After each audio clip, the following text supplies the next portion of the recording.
me come to the Surf Park virtual summit and share with you something that I'm really proud of. Okay, thank you so much. Bye.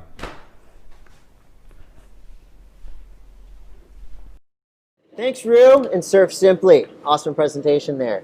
Well, as part of a special partnership that we have with Fuel TV, the next panel, called Both Sides of the Board, Balancing Efficient Wave Programming with the Ideal Surfing Experience, is hosted by Endless Surf. Now, this is going to be live streaming to Fuel TV's 100,000 strong army of YouTube subscribers. So I want to welcome the Fuel TV audience. Hey, what's up? I'm Chris Cote to talk you through all of this. So be sure to visit surfparkcentral.com and follow the links to purchase access to the entire 2 days of this incredible content that we've been producing.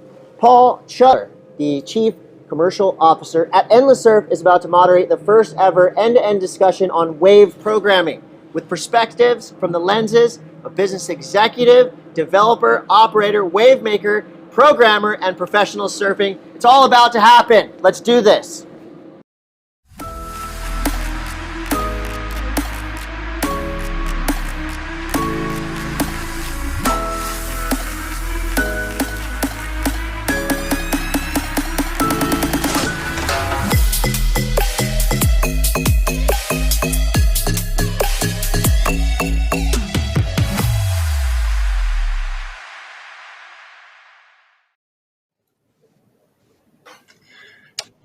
Good morning, everyone. Thanks for joining us on today's panel, Both Sides of the Board, Balancing Efficient Wave Programming with the Ideal Surfing Experience. I'm pleased to be joined this morning by a very robust panel of individuals. First off, Josh Kerr, one of the most well-known faces in surf. Too many accolades to mention over the course of his career, but after 10 years, has now pivoted to being an entrepreneur and spends much of his time, by all accounts, with his own kids in the water, who it sounds like might have a surf career of their own on the horizon. Josh? Thanks for having us, Paul. Yeah, I'm excited to be here, a part of this. You bet. Next up, Doug Sheres. Doug's a partner in Beach Street Development, as well as the Desert Surf Project. Undoubtedly one of the shrewdest investors in inland surf at the moment, who's got his fingers in a multitude of projects at any given point in time. Thanks, Paul. Thanks for having me. Next up, Clement Ginestet. Clement's the chief engineer at Endless Surf, one of the sharpest young engineers in the inland surf space. Spends most of his time at home in Paris conducting the symphony that is pneumatic wave generating technology. Hey, Clement. Hi, Paul. Happy to be here. And last but not least, Skip Taylor, partner at Surf Park Management, veteran operator, and the mind behind such wildly successful events as Crankworks, the World Ski and Snowboard Festival, just to name a few. How you doing, Skip? I'm doing great. Stoked to be part of this brain trust today. Awesome. Well, gentlemen, thanks for joining us. Let's kick things off. Josh, I'm going to start with you. You've surfed a lot of pools. How do you define a great surf experience in a wave pool? That's a good one. It's like I get a lot of questions about this because I have been fortunate enough to be able to surf a lot of the different technologies out there and kind of grow with them over the last 10 to 15 years as well. So yeah, to me, the perfect experience is be able to go with friends, family, and there to be the type of wave for everyone to enjoy and get plenty of waves as well, and just enjoy the whole experience from when you enter the pool and surfing the wave to watching your friends and family surf waves. And yeah, and also obviously trying to, when you're paddling a wave, get excited about that, you know what you're going to go for and what you're going to do, and things like that. It's pretty exciting platforms that are out there these days. So you mentioned being there with friends and family. What does that mean to you from the standpoint of different types of waves, wave frequencies, reset times? and really ensuring that there is something there for everyone. If you're there with either a few of your mates or perhaps with your daughter. Yeah, I guess it's like when, obviously there's a few different techs out, and some of my favorite are the ones that can just pump out a lot of waves and just enjoy go, go, go, catching a lot of waves, and also mixing up the waves and what the timings, and obviously being able to share that experience with everyone in the way that, a wave that I can go out and surf and push myself, do something on that someone maybe at a lower level that's a friend or say my daughter or anything like that can go out and push themselves, or at least get into and enjoy the ride at the same time. So like the big thing for me is like reset times. Obviously I don't want to sit there and wait for a wave a long time. I'm a pretty frothy surfer as it is. So a lot of these new wave techs that are out are kind of match my mentality with surfing like I do in the ocean, like trying to catch a lot of waves and that. And also being able to mix it up. Like the thing for me being, I'm a surfer through and through. I like the unpredictability at the same time. So I like the multiple wave sets personally, because it seems like no wave's the same in those sets, like from the first to however many you run in them. So you can find something different in the nuances between each of those waves. And I like that a lot. And obviously, the more waves you can pump out, the less reset time you have between those sets. Some of the techs out there, the only tough thing, a lot of I call them, they have the set wave technologies, but then a lot of I'd say the advanced experience waves, a lot of them don't come in sets at the moment due to lag times with, the water settling, the dampening effects and stuff like that. So that I'd love to see pushed in the way of like being able to do more of those one-off waves in multiple wave sets. I'd like to see a lot more of that kind of come in the future. That's but yeah, I think there's with the different techs out there, I've been loving, just heading to Waco and enjoying lots of waves, and I've enjoyed a couple of really fun sessions down at Melbourne and also with the boys over at the test pool there, and then you have the Kelly experience, which is you can get like an amazing wave, but you kind of lose the fact of getting a lot of waves with your buddies and that, which is a different part of the vibe, and experience is everything in my opinion, just enjoying the whole experience. Yeah, for sure. So it's sort of that contrast of, on the one hand, the variability that you talked about, mixing it up versus the predictability, which is one of the upsides that inland surf can offer. For sure. There's like I said, being a surfer, predictability is fun for a minute, but then we all fell in love with the surfing of we all fell in love with surfing due to the unpredictability, the sense of adventure you get when you go surfing. So I'm one of the weird ones that goes to Waco, and when we do some private sessions, we might do the 5-wave set, and I'm out there catching the 5th wave of the set, which is all churned up and all funky, but it's one of my favorite waves to surf. It's like the most imperfect wave out of all of them. But then obviously to the other people that love that are just enjoying the ride, they want to get that beautiful, glassy, clean one. But then some of the nuances on the technology, they look aesthetically pleasing and beautiful, but sometimes they might not have that kind of pushback that the ocean can give you in the feel, and some of those later waves in the sets can give you that. So it's kind of, I've been so lucky to be able to surf them so much that sometimes I'm enjoying the imperfections, which is super weird when, all these technologies are out here, like you guys, everyone is trying to make the most perfect wave. And I'm all for that, but just being a surfer, an ocean surfer first and foremost, I love the unpredictabilities at the same time. Talk to me for a minute, just on that point about whether it's the unpredictability, but that paired with the repeatability, and what that means to you from the standpoint of the efficiency with which you can hone your craft by just being in a body of water where you can get wave after wave after wave, set after set after set, and what that means to you.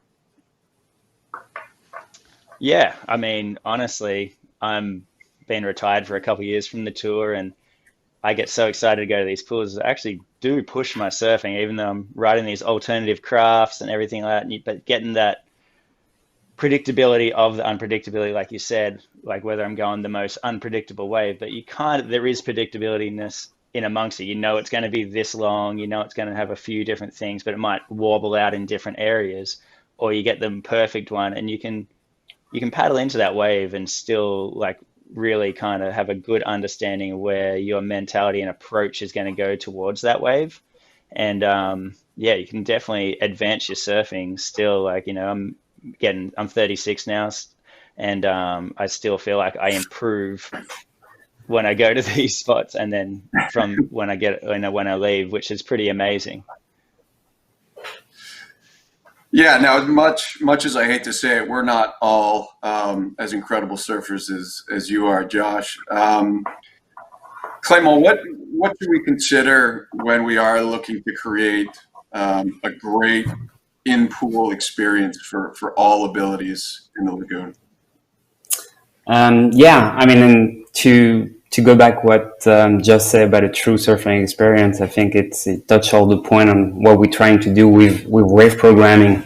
Basically, giving all the parameters we can, so you can recreate this imperfection, and through wave programming, also with this flexibility, you can also do some slight change on the waves, and so you can create some big wave with barrels, and you can create the same size wave with no barrels and with an easier takeoff, a slower wave, and that's how we adapt to, I guess, the different level, catering through intermediate to expert surfer, by just slightly changing these few parameters to basically create the best wave for everybody's level. Right. And again, I mean, much of that comes down to the tech. It comes down to pool shape. It comes down to the bathymetry, all trying to ensure that there is something there for everyone. Skip, from an operator's perspective, I mean, surely scheduling the right mix of sessions must be a challenge. It's not always easy to manage any sort of venue. How do you approach that, and how do you consult your own clients when it comes to that particular challenge?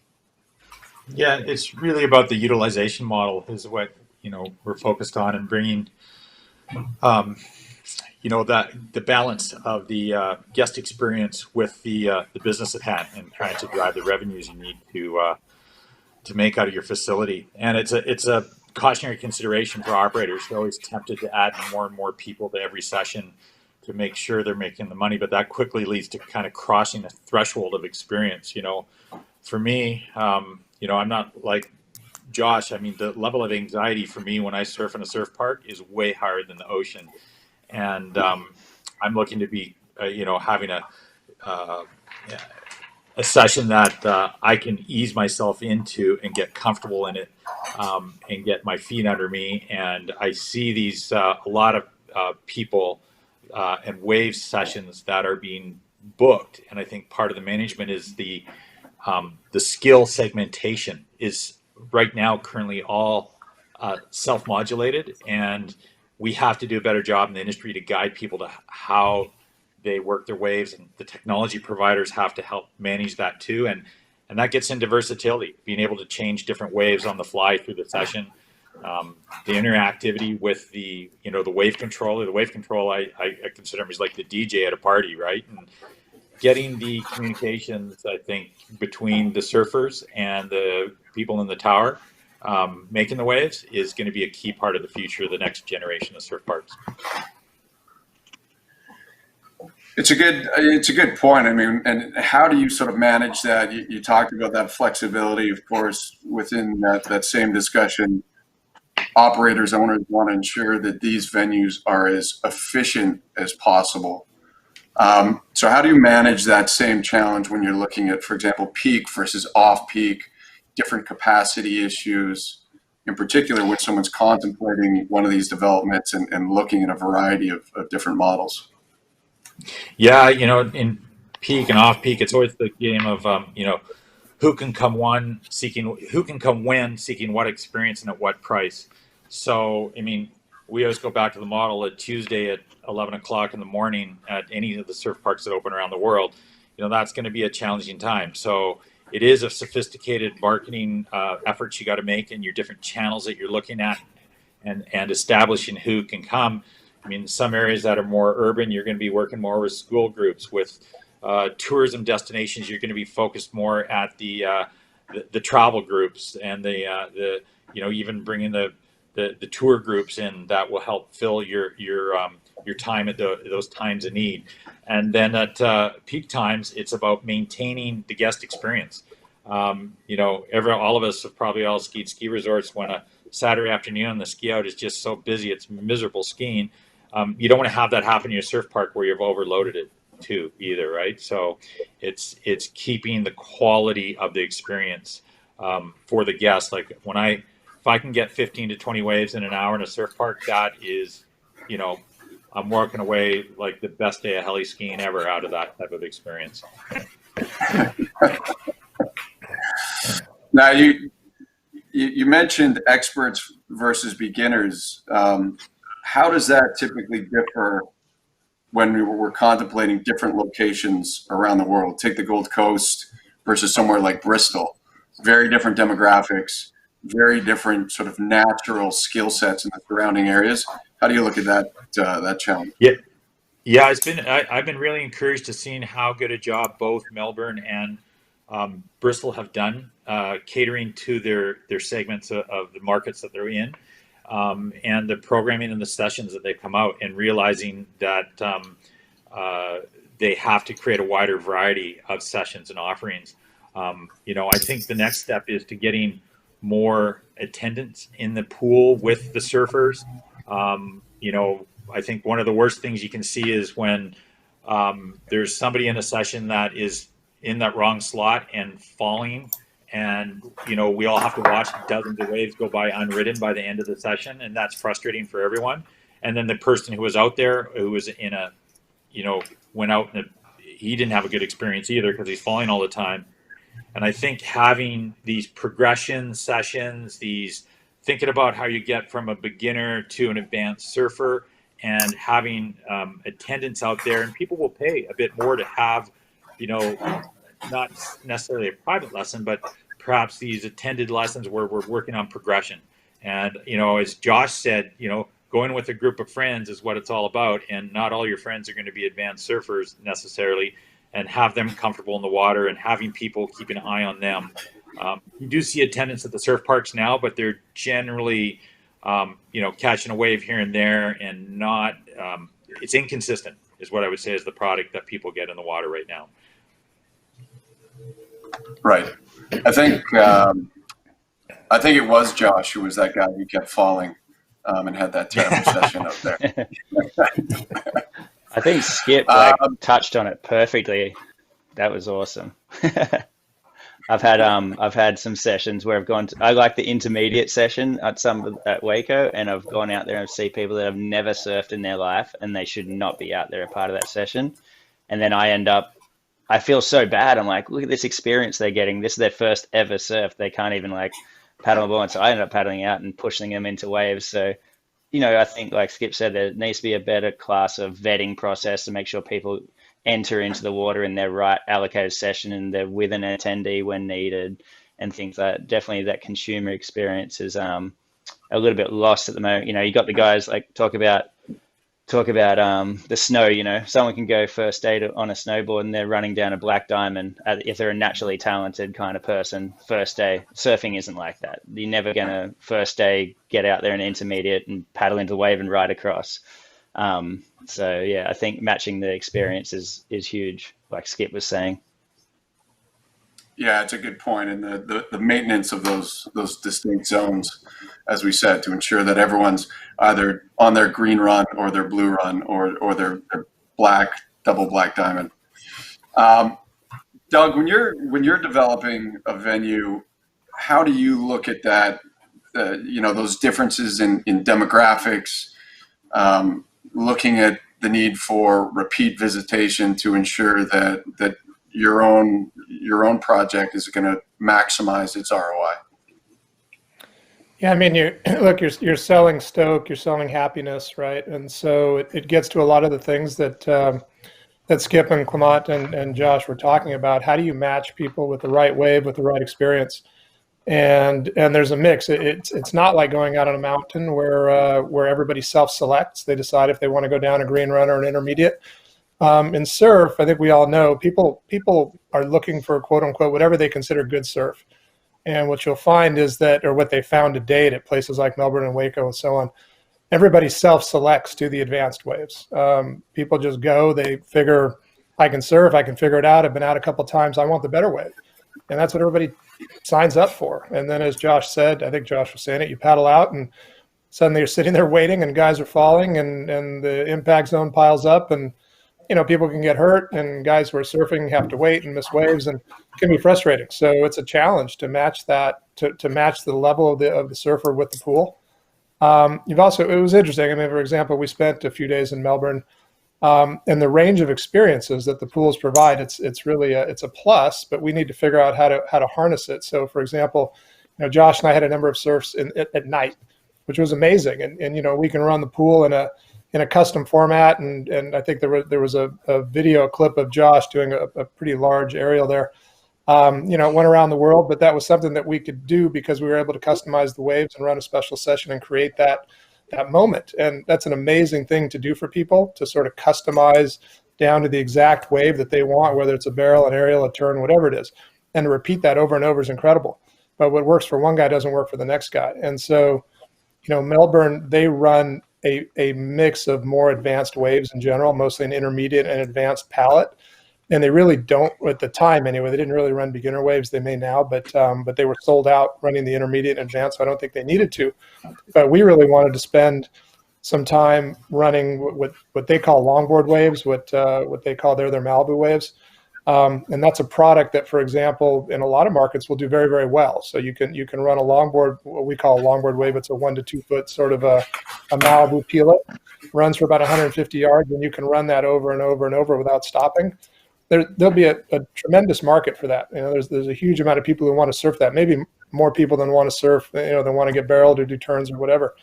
But that's going to be site specific. Every market will have its own customer base. Have to figure that out and cater to that group. And the good news is the pools give us the opportunity to custom tailor waves to people and market by market. Don't we all think we're ripping it though? I mean, are people realistic about what they claim to be or what they claim their skill level to be? Skip, maybe you can not for the most part.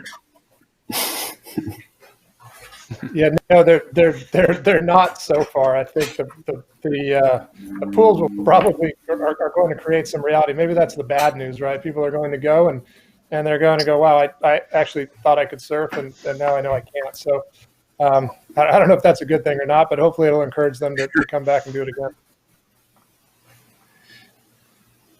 Skip, do you want to jump in on that? I mean, is there a shame associated with being perceived as an intermediate or a beginner, and does that present challenges to the operator? Well, I think it works to the operator's favor that when people are seeing how challenging it is really to get a barrel or learn how to hit the lip and make a proper bottom turn, right? And they know that this is a venue for repetition and training. And a surf park is definitely not the be all end all, but to set these aspirations to be able to head to Tavarua and work on your backside bottom turn so you can go surf cloud break. And if you spend a month surfing lefts at one of the surf parks, you're going to be game day ready when you get to Tavarua. And I think that opportunity of them failing at first, if the park is reactive to building the right programming and catering to that guest to a progression, and that's what everyone should do. For instance, I just saw a post from Bristol, I think it was, that is now offering non-lesson beginner sessions. So people have taken a couple lessons. Now they can go out and practice where they didn't let that happen before, and they weren't ready to go to at the wave garden, what they call the reef wave. They still needed to practice and have more time, but they necessarily didn't want to be in a group having lessons. So it's that, you're seeing the operators now it's figuring this out, that you have to have at each step of the way. And as Doug said, those 2-foot high Malibu waves are so fun that the whole family and everyone can go out there and be playing and having a good time and sharing the stoke.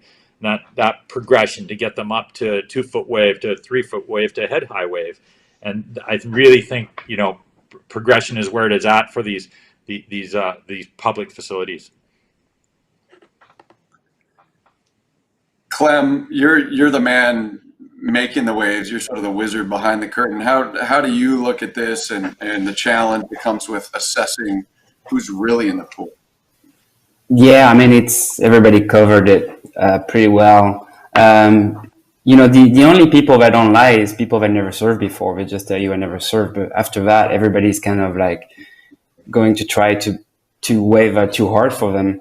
And so for first timer and beginners, it's pretty easy because you can reuse the main wave and reform it in different zones that will this kind of wave will cater to this group.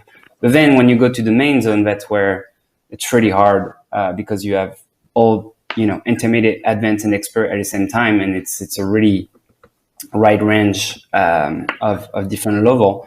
And so we really thought about how we can, have everybody to surf at the same time in the same zone, but with everybody having the same, having the right way for the skill level. And that's how and yes, you need to assess their skill level. So that's why we kind of like develop like this app that will also do like ticketing and booking engine, and basically each people going to your park will have kind of like to answer some questions, and basically that will tell which level it is.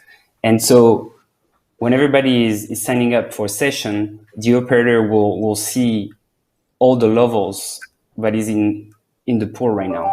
And then basically what you do is our software will kind of like guide the operator through which wave needs to be played and when, to make sure that everybody's surfing the same zone, but the wave will be slightly different depending on the people, to make sure that the operation is smooth. Nobody is falling, or nobody is missing the wave over and over, so there's no frustration at the end, and they're all happy with their session. And so that's how we're gonna make sure everybody is surfing at the same time in the same zone. So it's a data-driven knowledge of who's actually in the basin at any one point in time, and ensuring they're in the right zones. Of course, the worst case scenario is when you have a safety issue, someone who is literally and figuratively out of their depth. I mean, Skip, when you look at critical moments in operating these assets, there's guest satisfaction, but there's also the safety element that comes into play. How do you look at that? And certainly if you've got a situation where you have 80 people in a pool, everyone who's self-identified distinct areas, and invariably some who are arguably in a dangerous situation, what are sort of the mitigating factors that an operator can put in place to ensure that there aren't any accidents, some of which we've seen over the past few years? Yeah, and unfortunately what it comes down to is operators can't be intimidated from giving the hook to that surfer who is going to create problems for people out there, for the safety of everyone else in the session. And I've seen only once in probably the 30 surf park sessions I've surfed at different parks around, I've only seen someone get pulled once, but I would say in more than 50% of the sessions I've been in, there should have been somebody pulled from that session. So I think it takes that level of customer management, and be softly deal with someone when they get pulled, and offer them a free session to come back again, or moving them to another section of the pool. But a lot of times that's not being attended to by observation. People aren't catching that, and they need to have the appropriate staffing levels to mitigate that safety of somebody landing in the takeoff zone. And I think the biggest issue is, and this is part of technology, is our wave periods are really short for the most part when you're in a public pool. When you're not running an on-demand session and you're running sets of waves, they're coming every 8 seconds, generally 7 to 8 seconds. And when, even for myself, when the person falls in front of me, I'm so focused on the wave I'm about to catch. It's not till I start paddling for the wave that I see that there's somebody falling in front of me. And to take evasive maneuvers, it's probably easy for Josh, but for someone like me, it can put me in danger too. And it's not a comfortable situation. So you need somebody right there telling people to, whoa, whoa, whoa, don't go. That type of messaging has to be given right at the takeoff zone at all of them, and always be in it, on it. The staff has to be on it, where there's a bit of a laissez-faire mode to that takeoff zone right now. That's great perspective, and you're right. I mean, I don't think anyone wants to have to hit the eject button, but there does invariably come a time and a place where that's the right move. Doug, Josh touched on the mix of sessions, and Skip touched on it as well. How does that mix of sessions impact the revenue of the venue, and what someone can expect when they're potentially contemplating a development? It's an important question on the business side of it. I mean, as an example, let's call it 2 years ago, we would have thought that you could sell advanced waves, that break off of what we call the reef, call it the outside wave, and you might sell maybe intermediate waves in the middle. Kind of as the wave peels in, it shrinks a bit, backs off a little bit, you get an intermediate wave, and then on the inside you'd get some sort of beginner wall, or maybe whitewater, whatever, that you could push people into, and you might have 3 zones, to generate revenue out of. But the reality of technology today is that hasn't really worked to date at any of the pools that exist. It's probably coming at some point, but it's challenging. And so what you tend to find is you can sell the reef wave, you can sell a beginner experience at the same time. On the inside, that looks like more of a pushing people into whitewater than really guys surfing down the face of a wave. So that changes your pro forma quite a bit. Again, you hate to talk about surfing in terms of just dollars and pro forma, but there's a reality to developing pools. They need to pencil, and that beginner experience is more challenging to sell. So how do you do that? Do you charge guys? I'm making up numbers here, but $40 an hour to go out and push into whitewater, or do you tell people, that's just open to everybody? It's $20 a day, and you just go out there, and parents can go and push their kids, and everybody can go mess around. It's a real question, and it's going to be dependent on the technology. So the impetus is the onus is on you guys a little bit to create something that works for the developer, for the operator on our side of the table. Right. No, it's a good point. And to that end, if the advanced wave or the shortboard zone is almost a guarantee, is it safe to say that the real money is in the beginner and intermediate zones? That's a critical question that I'm not sure anybody can answer yet. One person will tell you that all the money is going to be made selling 1,000 sessions to beginners for every 10 that you sell to advanced guys.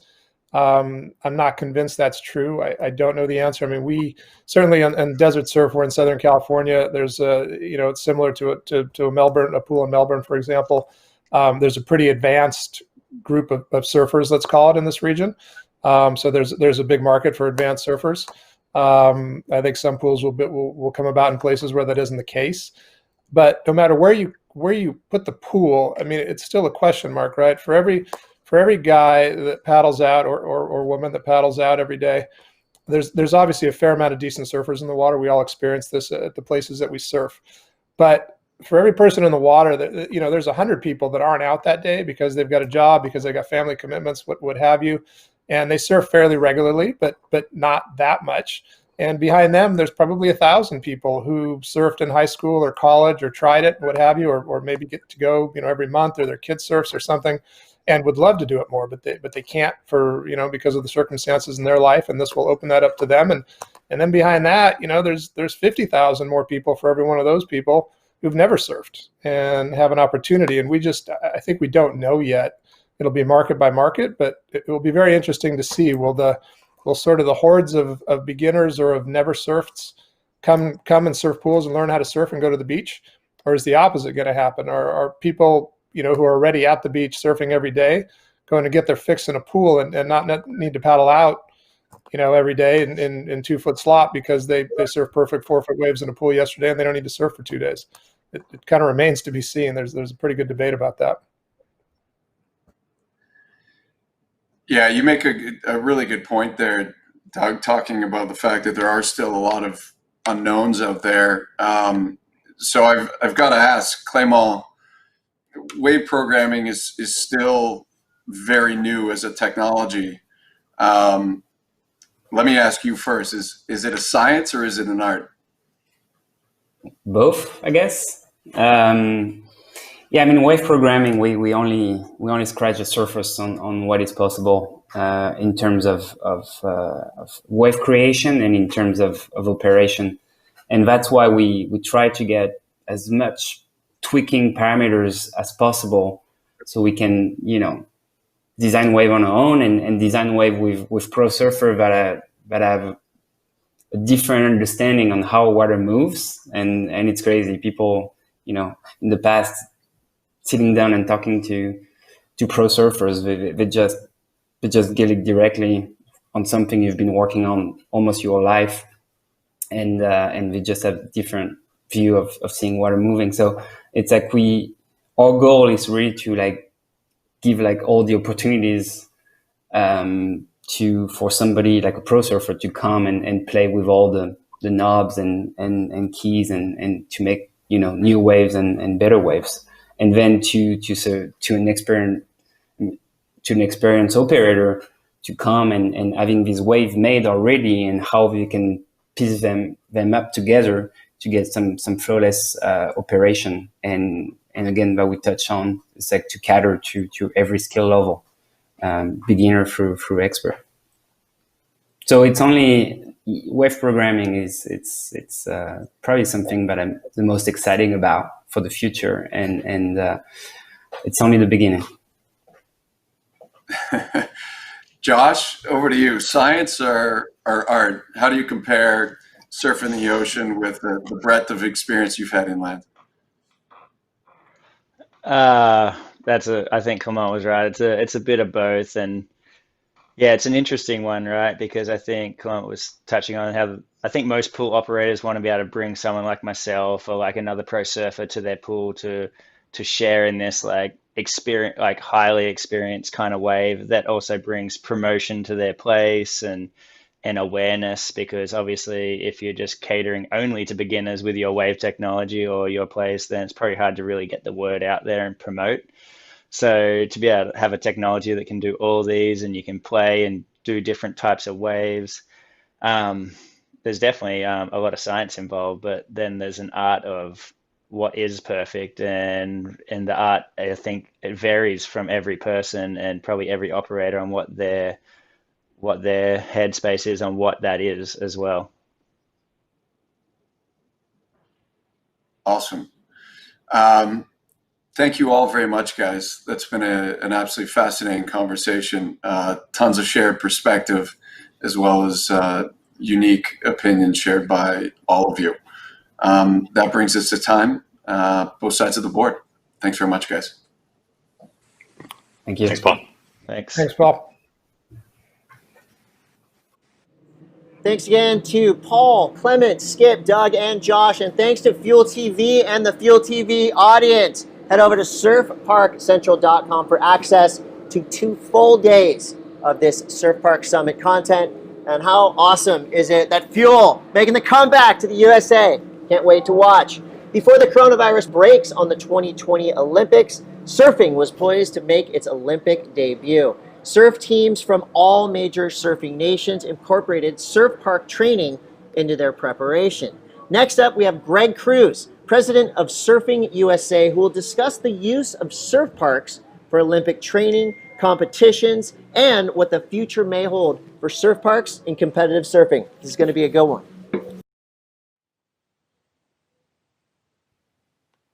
Good morning, everyone. I'm Greg Cruz, the CEO of USA Surfing. Happy to be here presenting at the Surf Park Summit 2020, although virtually. I'll be talking a little bit today about the value of wave pool technology in regards to